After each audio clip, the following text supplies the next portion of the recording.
The white zone is for immediate loading and unloading of passengers only. There is no stopping in a red zone. I just want to tell you both good luck. We're all counting on you. What? I'm in airplane mode. Oh dear.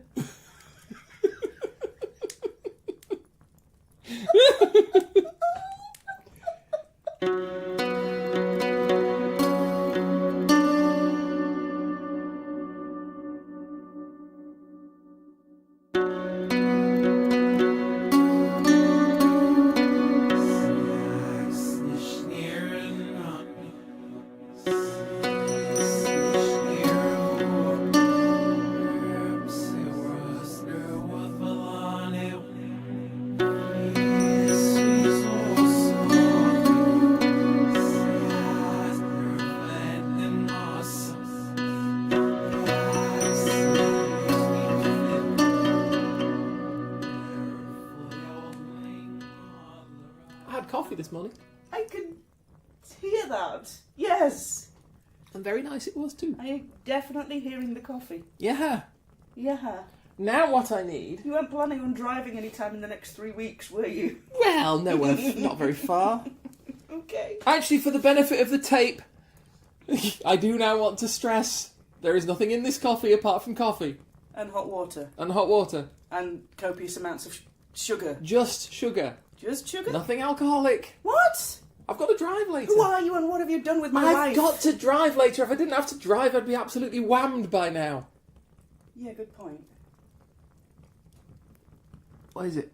Oh, is it that early? Crikey. Yeah. I don't... Yeah, okay. All right. Yeah.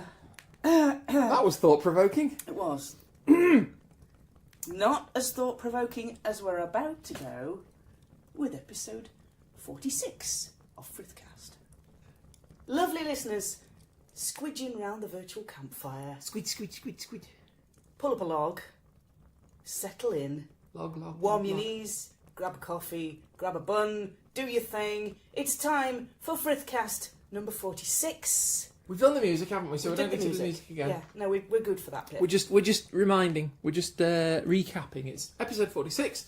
We're here, campfire. You know, authentic. Yeah. Nighttime trees in the forest. Despite the fact I've just said it's really early in the day, and that I've got to drive later. But Yeah. you know, it's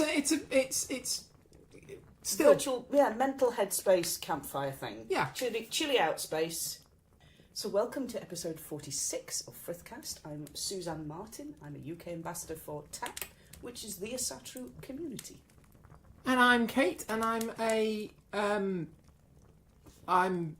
a sort of a very coffee powered this Romany morning. kind of, not Romany, Roman-ish kind of druidy thing. Yeah. Not heathen, basically. Romano-British I know, druid. just Roman pagan, really, with a hint of druid. And coffee. And coffee. And I basically just sit about the place because I live here and it's, you know. Valuable intellectual insight. I get under your feet. Well, not really, no. I'm doing just fine. So, what are we going to be talking about today? Because I'm eager to know. Well, I thought today we'd look a bit more at the theory behind faith. Okay. And today I am going to drag out all the big words that you need to win Scrabble. I'd like to talk about something. Are you subtly telling me to stay on point? I'm subtly telling you to throw all the geeky references in, otherwise this episode is going to be heavy. And, you know, it's alright, but it's nice to throw a few geek bits Sell it to people. It's going to be exciting and informative and elevator pitch. You need to listen to it. It's going to be good. Yeah. Yeah, one of those. There we go. Done. All right, so, carry on. I'm going to talk about theological reflection and praxis. Oh my crikey! Told I'm sorry. you. What now? I told you. Oh! I told you. Now, I can tell you Go on. with Fish. my knowledge. Kate. Fish. Fill a box. What can you tell me? Come on, Kate. Spit it out. Praxis Yes. was the Klingons' key energy production facility. Not right here. It isn't. But yes, it is. But it isn't now. Because Accords. there's now a thing. It just Kittimer Accords exactly were pushed because the Klingons were struggling for energy and they had to sue for peace. Now, They didn't have a little Klingon Duracell buddy thing going on. No, they didn't. Now, interesting point in cinematography, in special effects. That thing that they added to Star Wars when the Death Star exploded, where that ring comes out of it, and they used it as well in the prequels when Boba Fett is shooting at Obi-Wan in the asteroid field, and he keeps blowing up asteroids. And the the asteroids have a plane of explosion. What is that going on? That plane of explosion is now called the Praxis effect. Whoa! Because it's named after when Praxis exploded in Star Trek 6, because that was the first time they used it. Thagomizer.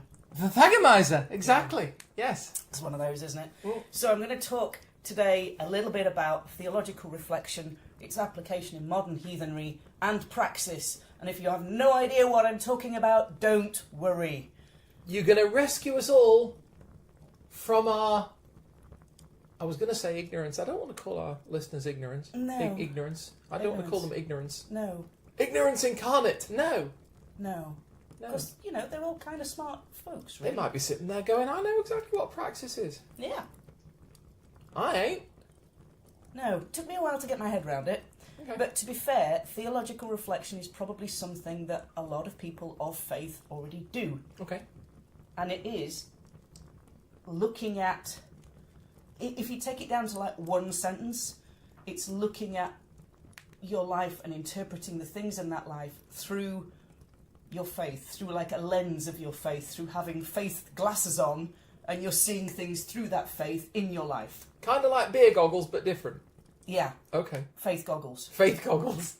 You have a little pair of faith goggles on, and you're looking at things in your life with faith goggles on. Okay. This is the essence of theological reflection, is looking at things with faith goggles on, instead of beer goggles on, which possibly has slightly more spectacular and doom-laden results. I don't know. It depends how successful you are with your beer goggles. Oh dear. But faith goggles, you already probably do that.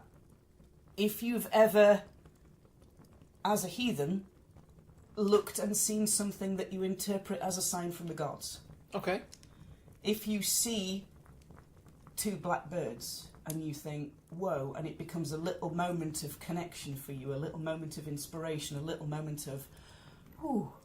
Hugin and Moonin. Yeah, my faith comes into focus in that one moment. Yeah. That, if you take an atheist, a Muslim, a Christian, and you as a heathen, looking at those two birds, you as a heathen will see something that the other three don't see. You will make a connection that they don't interpret the same way. Yeah. The Christian may look at it and be reminded of the raven that was released from the ark and found land. Oh yeah. Oh yeah. I was thinking dove, but there was a raven as well, wasn't there? There was a raven as well. Yeah. I'm not sure. The atheist might just kind of look at them and go, oh look, birds, that's very nice. I was about to say ornithopter. No, not ornithopter. Ornithopter. Not orthoraptor, the other thing. Ornithologist. Ornithologist, yes. Thank you. Excitable birding person Yes. might look at two birds and go, oh look, there's two birds, it's very nice. Yeah. But that won't have a faith connotation for them. Mm. For heathens who see two black birds, you might theoretically look and make that connection in your memory, and that might become a very special little faith moment just for you, that little moment, flash of inspiration. Yeah. If you have a cat suddenly turning up on your doorstep, deciding that you are its home now... Which reminds me, where's she gone? I don't know. But... It's suddenly gone quiet around here. Yeah, makes me worried as well. Yeah. But if you have a cat that suddenly decides to turn up and walks in and makes itself very comfy, thank you very much. Yeah. And decides to look at you and you will feed me now, pathetic bald human slave. Where is my dinner? Then you might have that understanding that Freya is working in your life. Okay. You might not, as a heathen, but you might make that connection. Okay. And those little ways of connecting to your faith in your own life is part of what theological reflection is about. Yeah. It's looking at your life through faith goggles, Okay. if you like. Yeah. You have a faith lens, you have values that are built into your faith that you can then interpret in your everyday understanding. So, I mean, it comes down to, I'm fairly sure we've talked before about the sort of subjective nature of kind of religious interpretations of things. I use the word religious advisedly. I know not everybody's keen on the word, but for ease of reference. Faiths, beliefs. Yeah, I mean, particular ways of looking at the world. Yeah, essentially. But there is this. I've had many discussions with people who said, well, you look at the sun and see the sun god. Well, what? Obviously, it's just this big ball of gas, and I'm like, yes, I understand that. But at the same time, there is this additional aesthetic layer that a religious position sort of brings with it that just is absent for. I say absent like it's a lack, but that person just does not see. They see what is, scientifically there without that layer of interpretation on it. Theological reflection. Indeed, I've heard of it. Yeah. So we're looking at things through faith goggles. Indeed. Now that's only part of this process. Okay. So you, as a heathen, you look at things in your life through faith goggles. Yep. You make decisions based on the knowledge you have of your faith. So when you are faced with a situation, you look at it and go, what would Thor do? And you apply the values of your faith. WTTD. Yeah. You apply the values of your... You'll not find that on a pair of laces. WTTSWAH. Oh no, WWT. What are you WWT. what are you making acronyms of? SWAH. What would Thor smack with a hammer? Yeah, much more likely, actually. Or who? I need that on a pin badge. So, when you are looking at things through faith goggles, through the lens of your faith, you're taking the values that are inherent in your faith, the stories, the myths, the decisions that you see being made in your faith, and you are applying them to the situations that you face, the decisions that you face every day. Okay. So, it might be that you come across a situation at work and you think, how do the 9 noble virtues apply to this? Mm-hmm. It might be that you think, what part of the myth cycle resonates and is parallel to the situation I am facing? What happened in the myth cycle? Can I apply that to what happened here? Okay. So it's kind of like taking the values and tenets and information in your faith and applying it to your own life. It's separate from prayer. Like the Greeks used to do, because as we know, Roman tradition doesn't have an awful lot of mythology.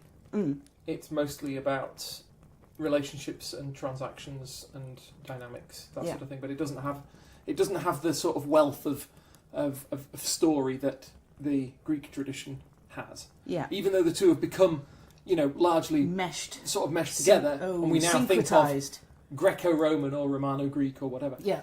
But in Greek tradition, a lot of the purpose of their sort of myth cycle, Perseus and all that, was to teach you the appropriate thing to do in certain situations, the values to aspire to, all that kind of thing.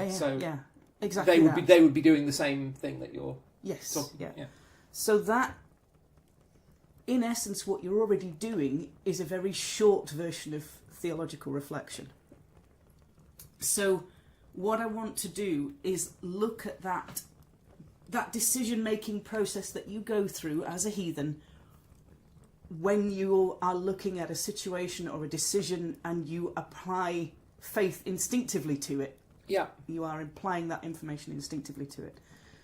So if you split it down into stages, the first thing you are doing in your super fast brain is you are identifying the issue. Okay. You're working on a single thorny problem, a single decision, a single choice that you have to make. Yeah. A single thing that you want to explore to see if there are things that you can apply your faith into.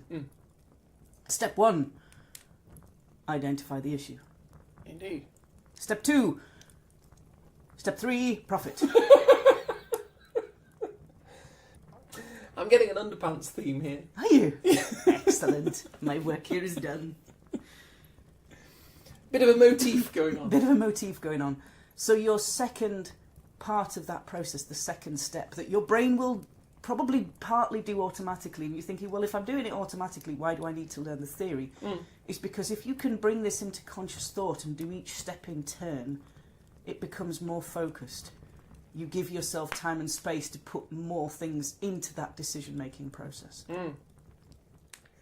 So the next step you do is you look at all of the factors that are involved in that decision. Okay. So you build what they call like a big description of it. So you put in the context of whatever it is, you put in the perspectives, you put in any kind of imagery attached to it, you write it all down. Okay. Write down everything to do with that. Right, our kindred has a decision to make. Let's take it step by step.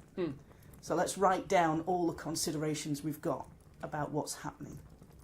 So it's, you know, everything psychological about it, everything sociological about it, because the more detail you can put in at this stage, the deeper the next stages will be, if you like. Right. So give yourself time and space to write this bit out. Okay. If you want to write it out. This is where you bring the faith part in. So you look at faith tradition, you look at your own theology, you look at your own experiences with the gods, with the ancestors, with the land spirits. You look at what it says in the myth cycle, in the Havamal, in the runes. Yeah. That's why it's important to build that thick description, because if you've got an image in there that is part of your description, see if that image links to something in the law. Okay. So what you then do is your last bit. You allow those insights to illuminate what's going on. Okay. So you allow them to help reframe things, help you see things in a different light. This is not a process where you're looking for evidence of your own point of view to back yourself up. Right. Are you sure? I'm sure, because that's a bit harsh, and what you're trying to do is find different ways of looking at the situation and allowing that change to happen, which I know is quite a scary thing for some people. Can be. Because you're thinking, well, of course I'm right. Why can't everybody else see it that way? I hate change. I can't deal with change at all. Well, this process Well, invites I do, but... change. So when you get to this point of looking at things maybe in a different way, you have to allow that change to happen and not just dig yourself deeper into your own hole, because from that you will not sort of spiritually grow and spiritually reconnect with what's going on. Yeah, I mean, I suppose this is, you know, it's a challenge. I suppose many of us. I mean, some people embrace it. Some people, and I know, you know, when I've had employers before who have been very keen on embracing change and all this kind of thing, and you have to be able to say all the right things. And I've said the right things, because you do, don't you? But you know, some people genuinely do get excited about change and enthusiastic about it. I'm a very sort of I'm a very cautious person. I'm like, don't know. Yeah. You know, but it's part of this is, I suppose, about overcoming that tendency, which a lot of people have. I mean, yeah, I mean, this whole process invites change. Yeah, yeah. So if you are looking at it with the fact that it's like, no, I want to use the out of context references to back my own position up because I am definitely right. Yeah. This process ain't going to work for you. Yeah, that's you've got to be able to see things from another way. That's not theological reflection, that's a Twitter debate. It is, and it's not a debate being questionable. Well, yeah, granted. So your last step in this whole process is the action part. Okay. From the fact that you've sat and you've thought about it, and you've kind of just settled into things, and you've looked at the law. Mm-hmm. You don't have to have an absolute encyclopedic knowledge of everything before you start this process. It can be done at any point during your journey. Yeah. You can use the law that you know to illuminate what you have. Okay. You know, what if I have to make a decision and I'm single-mindedly going after it? I might look at Skadi, who single-mindedly went after what she wanted. She didn't quite get it in the way she wanted it. Well, there's a life lesson. Yeah, which helps me apply that understanding to my own situation. can I achieve this, but do I need to achieve it in a specific way, or am I just happy with achieving it? Yeah. Can I apply, the thought process that she must have gone through to try and illuminate my own understanding of what I'm facing? Mm-hmm. The last point of the cycle is what they call praxis. Okay. Which is theology. It's looking at faith. It boils down to it being faith in action. Faith in action, yeah. Yeah. I'm going to jump in and say I do actually see that now, because I've heard Roman religion described as opposed to being orthodoxic, yeah, which means you have a specific set of beliefs that you're supposed to follow. Yeah, and it's the ritual in that specific order that is the important part of your faith. In Roman religion, it's the ritual that's important, or at least as it used to be.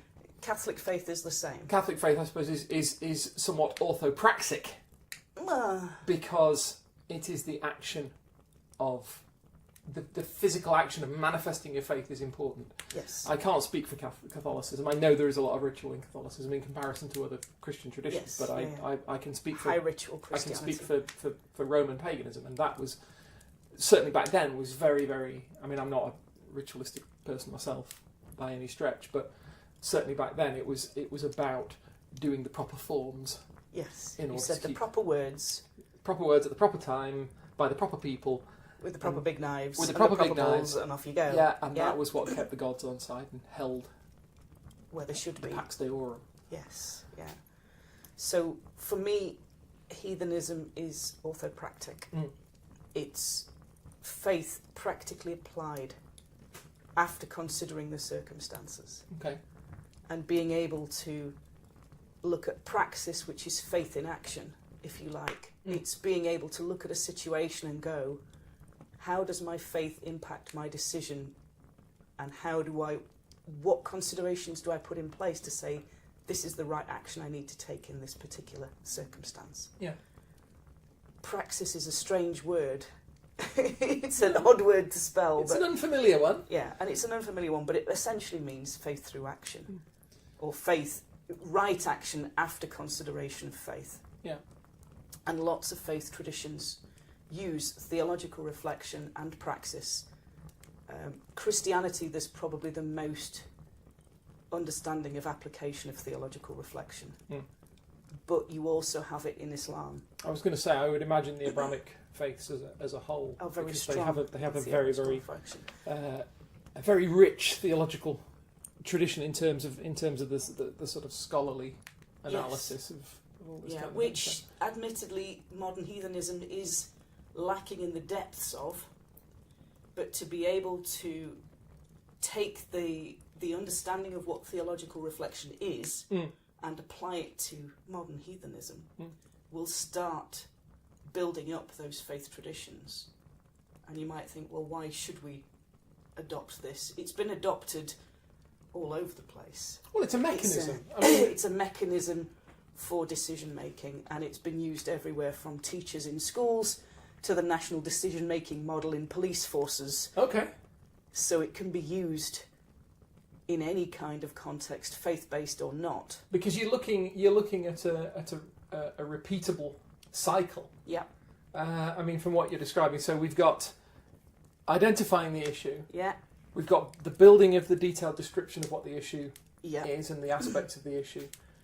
We're going round the circle, so we've got you build up your theological or your religious specific or your tradition specific elements it, that affect it, and then apply those and say, right, what happened in this situation? And then you finish with your praxis phase, so your application of that decision faith into practicality. And that gives you. I mean, you mentioned how the public services use this cycle, and I have worked in environments where a similar sort of thing. Now we've sort of said it.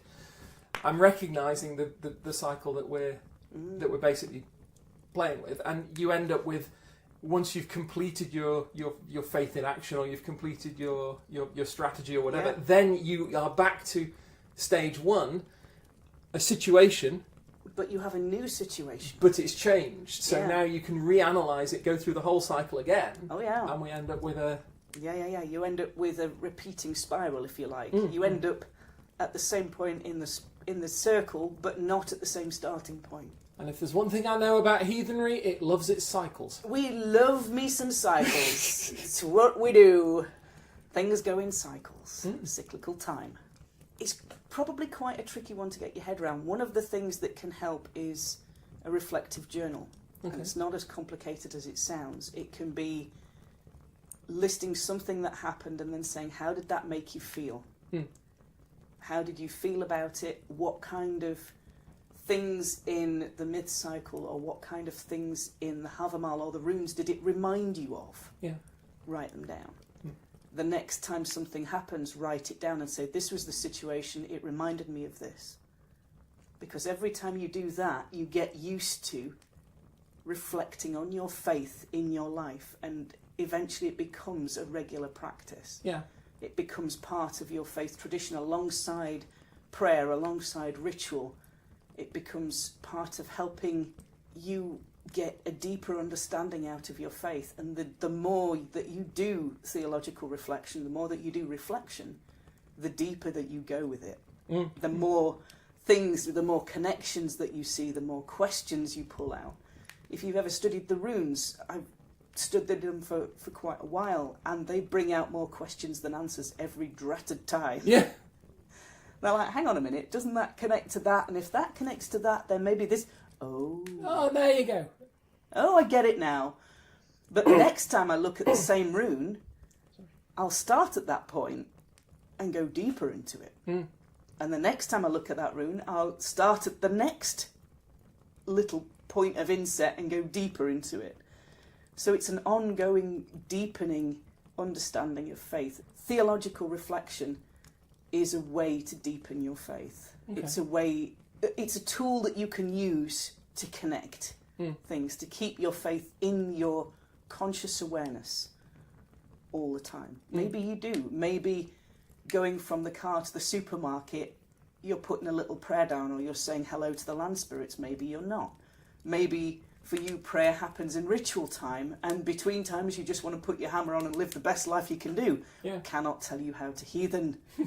We might have said this a sounds few familiar. times before, but we can't. But theological reflection is another tool that you can use to deepen the faith that you have, and to have a deeper understanding and appreciation of the connections that you can personally make. Yeah. It's not something that anybody else can live for you, if you like, or show you precisely what to think or what to do. It isn't an orthodoxy thing. It isn't somebody coming along and saying, right, this is our standard This is our prescribed way. doctrine, and you must believe this. Yeah, no, it's not a standard thing, and everybody that faces the same situation might theologically reflect on it, might apply their little faith goggles to it, and come out with a completely different understanding of what action should be taken.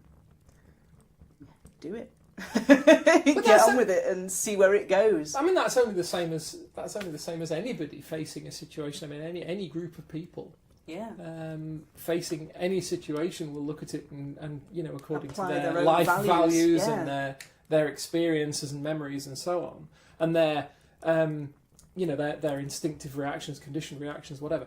Everybody will handle a situation differently. Yeah. This is why we train people to do things. It's like we train the military, we train the services and things. We train teachers, we train train- yeah. firefighters, we train first aiders, we train doctors Yeah, it's not to do the same job the same way every time. Yeah, exactly. So I mean, I suppose you can apply, you can say the same thing of everyone, but this is essentially. I don't want to say it's the opposite of training exactly, but it's you're trying to connect to something that is deeply personal. I mean, religion, again, there's that word, sorry, but religion, spirituality, whatever you want to call it, is a very, very personal thing. In the end, it is a link between you and the divine. Yes, it's a personal link between you and the divine. You can talk to a Gothi, you can talk to a Geetha, you can talk to somebody who you recognise or feel has more knowledge than you are, and they can give you an insight, but they can't make that decision for you. They can say, well, this situation is in law and this one is in law. Yeah. But your individual decision, it's yours. And your individual faith goggles are yours. There are many like them, but these ones are yours. This, yes, it reminds me a little bit of the chap we were listening to, and he was talking about in Islam, how they will, and again, now we're talking about it. It reminds me. It looks like a sort of similar process where they will a situation will come up and somebody will go to their imam or whatever, and they'll say, "I've got this situation, I've got this problem, I don't know how to approach it," and the imam will draw on their knowledge of the scripture and the teachings and what have you. But if they aren't sure, then they will put it out, and there will be sort of the scholars will look at it and they'll say, "Oh, well, this is what it is in this is how we interpret the laws," and so on. Yeah, and it sounds like looking at it, I can imagine a sort of similar process being used. Oh yeah, yes, very much so. For me, one of the ways I can deepen my faith is by consciously applying my faith to situations and things that I see, that I interpret, that I experience on a personal level. And for me, it's one of the things I can do to help that. It's not necessarily the only thing. It's not necessarily that it's appropriate all the time. No. But it's a tool in my box that I can use. But you can draw on the information resources that you've got, be that your own sense of connection with the said divine, or your other people who are in goth art, whatever, or written sources or whatever. You gather it all together. This is your third stage or thereabouts? Yeah. Where you gather everything together. Together. There we go. Yeah. Give it time. Yeah. Let it think through. And if you only, if you have an hour to look at this decision, work through the stages one by one, but give each stage a set amount of time so that you've got time to complete all your stages. Yeah. Or give it a week, give it a fortnight, give it whatever time you can for things just to percolate and settle into place. See what happens. Might be a tool you can use, might not, but it's there. So I think we've probably noddled their noodles enough. Well, you've noddled mine. For today. Brains like noodles. So, lovely listeners, we will leave you with those thoughts fizzing away in your brain. If you want to find us online. And you do, you know you do. You know you do. Come and find me on Facebook. I'm Suzanne Martin. I'm on Facebook. I'm also on Twitter at GitherInJeans. Awesome. And should you want to find me, Suzanne will be more than happy to share her knowledge and experience with you. Just tell me when to shut up. It's probably easier. Yeah. If you want ignorance and irrationality, you can find me at glassrain.net, a website that I update roughly once in a blue moon. Pretty good.